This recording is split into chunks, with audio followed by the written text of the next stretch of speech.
Welcome to the Slop Farm. Enjoy the video. In this video, I will explain how to make chicken masala biryani. First, ensure you have all your fresh ingredients ready, as this is key to a delicious dish. Next, we'll marinate the chicken thoroughly to absorb all the wonderful spices. Then, we'll carefully layer the partially cooked rice and marinated chicken. Finally, we'll cook it on a low flame, allowing all the flavors to meld beautifully for an unforgettable meal. To begin, take 1.5 kilograms of chicken pieces and place them in a large bowl.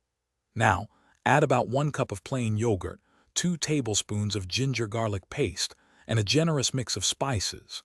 Include 2 teaspoons of red chili powder, 1 teaspoon of turmeric, and 1 tablespoon of garam masala. Mix everything well, ensuring the chicken is fully coated. Cover and refrigerate for a minimum of 2 hours or, ideally, overnight. Next, prepare your rice. Soak 2 cups of basmati rice in water for 30 minutes, then drain. Partially cook the rice with whole spices like bay leaves and cardamom until it's about 70% done. In a heavy-bottomed pot, spread the marinated chicken as the first layer.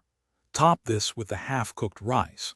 Sprinkle generously with crispy fried onions, fresh mint leaves, and chopped cilantro for incredible aroma and taste. Now it's time for the dum cooking. Seal the pot tightly, either with a lid and dough or aluminum foil to trap the steam inside. Cook on a very low heat for 30 to 40 minutes, allowing the flavors to fully develop. Once done, gently fluff the biryani with a fork. Garnish with more fresh cilantro and fried onions. Serve your delicious chicken masala biryani hot, perhaps with a cooling raita or a simple salad. Thanks for watching. Consider subscribing if we helped you today.